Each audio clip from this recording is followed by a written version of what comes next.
Doon. Walang ano sa loob. Sige, pandarin mo. Ka-video ba yun yung sinasabi niya?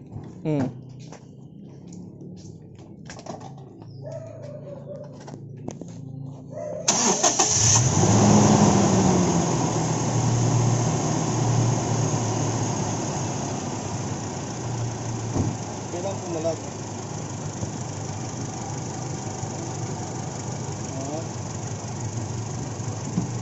Pumalag mo ulit na yan? Oo. Ang tawag ito. Hindi ako nag-aircon, mapalag. Mamaya papalag yan. Sige, tingnan natin. Tapos ganito yan pre, para maano natin. Pag ulis ka natin may nakuha, may cards yun ha. Wala. Hindi. Hindi pa. Okay.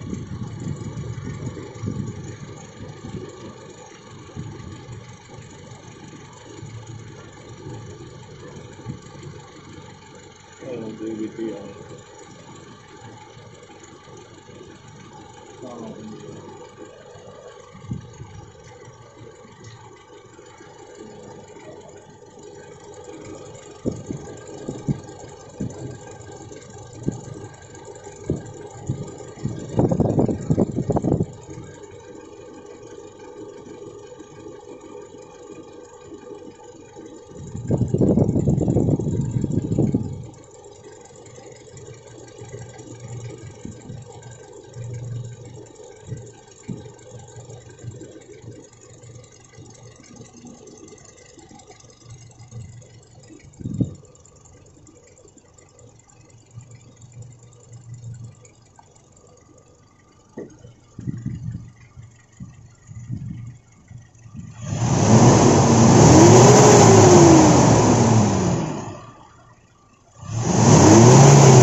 Lalo na pag naka-aircon.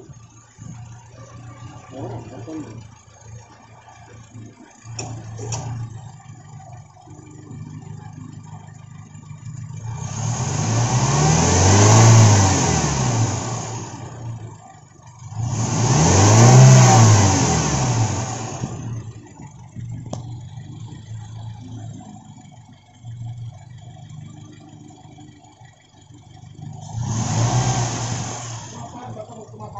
Oo. Tumatakbo lang.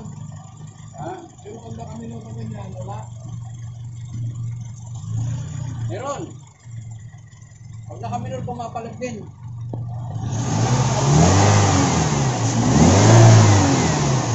Siyempre, scanin natin. Kasi hindi ko mabasa problema. Scanin natin. Hindi ko rin problema. Wala oh, ayun, normal oh. Hindi mo nararamdaman. Wala. Merong konti na yun dyan. Pero yung palag na sinasabi mo,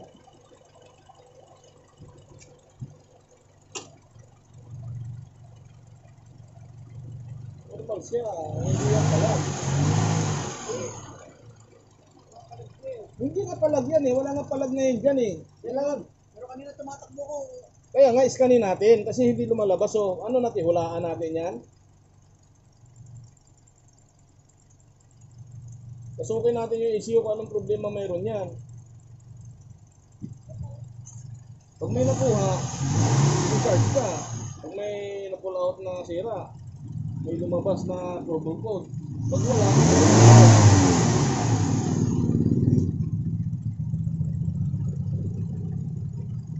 patay mo na muna John, testing muna namin.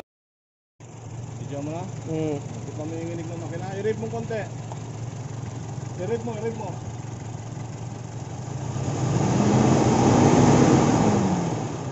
Ulit. Ito. Wala. Ha? Sige. Patayin mo na. Patayin mo na John.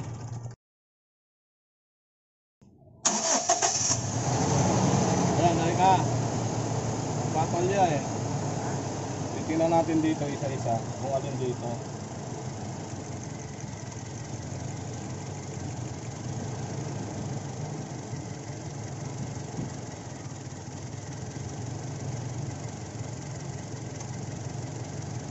Oh, hindi nagbabago. Hindi nagbabago.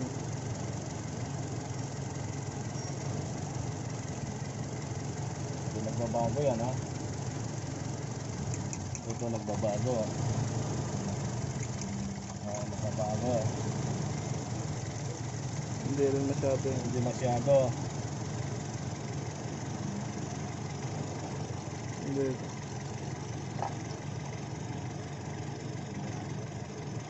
Hindi masyado.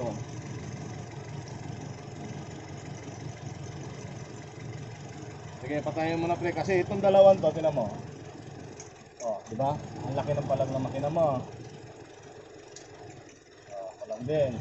Itong dalawa na to, walang pagbabago. Yeah. Ngayon na. So, try muna tayo palit ng spark plug. Ayan o, minsan matino. Minsan nasa spark plug lang yan. So, patayin mo muna. Tig natin. Pause ka muna dyan. Ganito eh. Nababasa kasi ng tubig tong lugar na to. Okay. So, pag nababasa ng tubig, pinapasok siya ng tubig. Okay. So, pinakamaganda nito, kung mamomodify ito, na hindi aabot yung tubig dito, pwedeng gawa ng paraan to. Kasi iyan ang nangyayari, ayan o, tinan mo. Ah, may tubig. Tubig na sa loob. Oo, kaya pala. Ayan o. Naalala mo yung FX mo nung araw, pagka tinutubig, Oo. papalya. Kaya. Yung problema na yan, galing dito lang yan, nababasa yan, lugar na yan. Tingnan mo yung isa ha. Oo, puro Diba? Puro tubig. Kaya Kaya namamalya tong dalawang spark plug na to. dahil puro tubig. O hindi tumupunta yung kuryente doon sa dulo ng spark plug, kundi dito sa katawan na pumipitik. Oo. Kasi nga ang tubig conductor yan.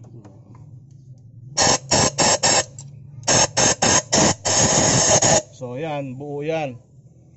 Buo yan. Kasi pag may sira yan, yung code dyan lalabas. Eh wala. O, dinahulaan ko na. Paano gagawin dyan? Sa tubig na yan? Hindi, ganito gagawin mo nga dyan. Maglalagay kayo ng modification dito. Kasi dito lang talaga pumupunta ang tubig niyan pagka malakas ang ulan. Nangyayari ito pag malakas ang ulan, o kaya nagkarwas mo, nag-engine wash ba kayo rito? Hindi pa. O, kung hindi pa kayo nag-engine wash, dito galing yan, sa alulod na yan. May tumutulay na tubig dyan, bumabagsak dito, yung iba napupunta. Sa lakas ng ulan, ano?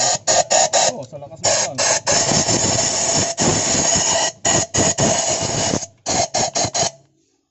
So ayan, nagbabasa nga ito.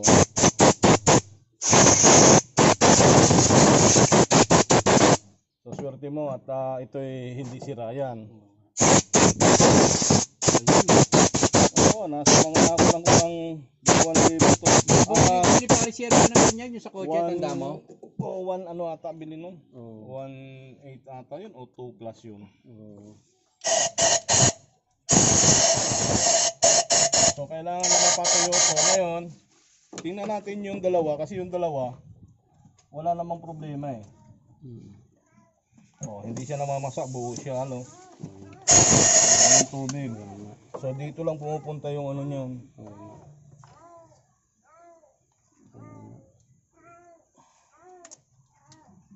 Ano kaya ano yung tubig na yan? Ayan ang solusyon yan, gawan nyo na solusyon yan. Ito mayroong konti. Pero siguro hindi ko lang.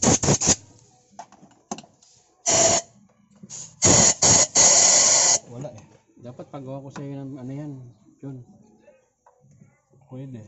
Pagawa ko sa iyo ng ano yan, ng, di ba? Hindi, ganito na lang. Oh. Tingnan natin kung saan tumatapon ha. Kasi kahit naharangan mo rito, kung dito galing may lumulusot dyan. Oo nga. Kailangan ano yan, matisting ng tubig yan. Pag may lumusot na tubig dito, mamaya tingnan natin. meron yun. Posibleng wala sa lahat lang. Diba? Meron yun, napupuno yan. Napupuno yan. So ito,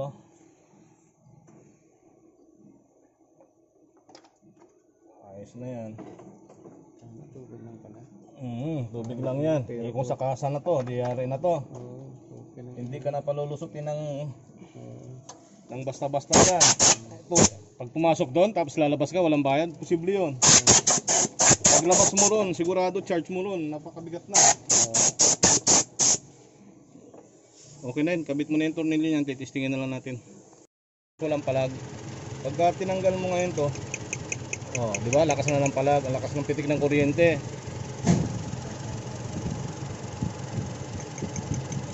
Ayan, lakas ng palag. Kanina wala, di ba, nakita mo. Pero pinagpalit natin yung 3 tsaka 4. Yung 2, 1 at saka 2 nando doon. So titingnan natin yung 1 and 2. Meron na Palag na. Nagbago na.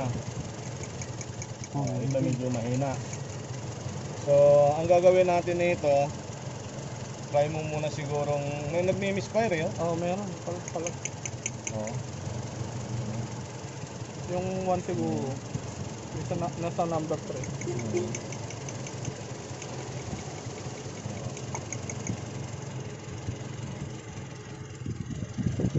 Nasa number 3.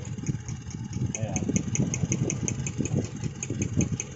Ito may problema eh. Kanina pagka tinanggal natin dito, ganito nangyayari yan eh. Oo. Ganyan nangyayari yan eh. Ito wala gana. Mahina na yung dalawang yan. Hindi natin pinagpalit yung spark plug niyan. Ang pinagpalit natin yan, ito lang. Yung Oo. So yung spark plug niyan, as is pa rin yun nando doon. Pero ito pinalitan natin ng iba. Pero ngayon ang kondisyon dahil pinagpalit, halos mamamatay na.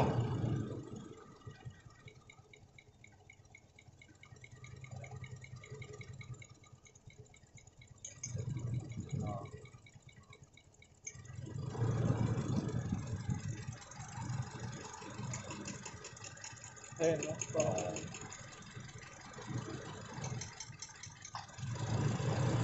I-rev mo nga ron, Al. Ha? I-rev mo nga. Meron pa rin. Merong talon.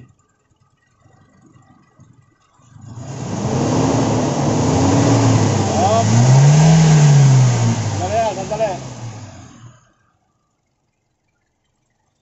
Ulit mo nga. Dahan-dahan lang, huwag masyadong malakas. Up, sandalian. Patay ka muna. Ano nga natin ang problema? Doon lang yun eh, wala na tayong magagawa rito kundi talagang kailangan mapalitan to ng ano. 10 years. Mapalitan talaga to ng parts to. 10 years, no?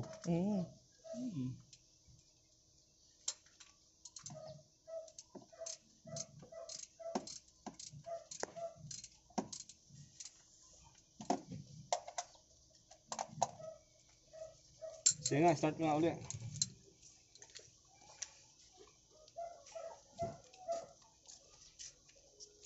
O kaya pinakamura.